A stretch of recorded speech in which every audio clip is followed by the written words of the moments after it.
Hello, Dr. Vikki Petersen here. One of my subscribers asked me to talk a little bit about fibrocystic breasts, and so I thought I would do that today. I had mentioned in an earlier video that I personally had suffered from fibrocystic breasts and that they were very much improved, and she asked how that occurred, so here you go. Fibrocystic breasts are very often, one of the symptoms associated with them is a lack of balance of progesterone to estrogen. Sometimes people call this estrogen dominance. It doesn't necessarily mean that the woman has too much estrogen. She might have too much bad estrogen compared to good. That has a lot to do with diet and and estrogens in the environment we can get exposed to.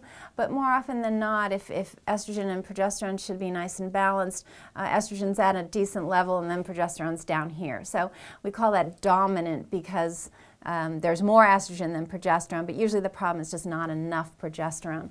So we find that women who are suffering from not enough progesterone very often have fibrocystic breasts. They also have PMS, they can have depression, anxiety, they can have MS actually, seizures, especially seizures that seem to be associated with the menstrual cycle, libido issues, excuse me, infertility issues. Let's see what I'm missing. I have a little list here.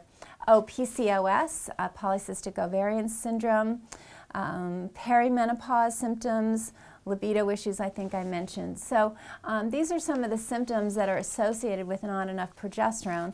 So the question is, how do you treat this? And the way we like to do it is with a bioidentical progesterone. That's very, very important. Do not get a synthetic progesterone. Synthetic progesterone acts very much the opposite of what bioidentical progesterone does, so you don't want to take that. The best administration is not a cream. I know those are available. There's also sublingual liquids that are available. That means under the tongue, sublingual. We use a troche. It's a French word. It's spelled T-R-O-C-H-E. These come from compounding pharmacies, so they are made for the individual.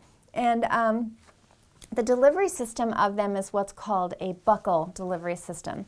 So your buccal mucosa is the inside of your cheek, right near, so where your cheek meets your gum. So when you administer these, they're little like chiclet size. They're very, very small, and you break them in half, and then they're put between the cheek and gum.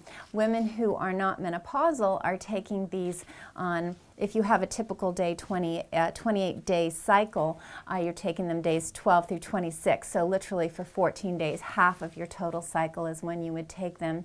And you would take it morning and night on those days. And so this troche delivery system, the reason the buccal location is so key is that when your own body makes hormones, they are then put right into the bloodstream directly. So of course on the skin, you have to go through the fatty layer of your skin. If you're taking something orally, it has to go through the intestine and the liver, and it's not mimicking the way the body actually administers hormones.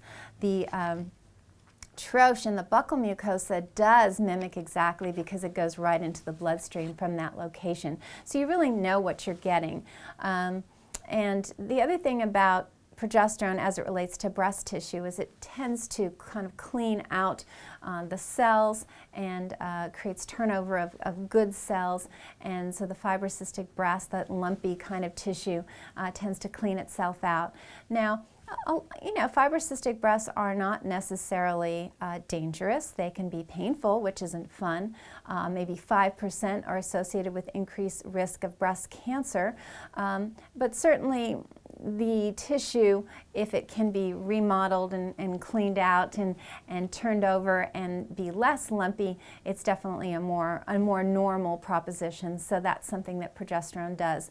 So if you find yourself having any of those symptoms in addition to the fibrocystic breasts, definitely look into the bioidentical progesterone in the buccal administration system. I think that's very important. And if you have any questions, feel free to contact me. I'd be happy to help you out with that.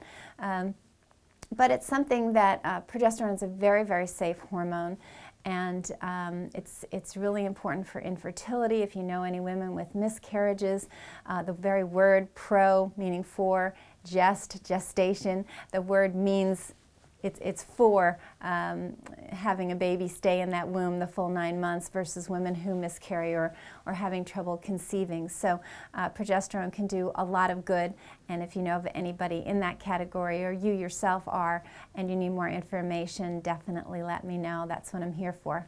So until next time, I hope you did find this helpful, and I wish you very good health.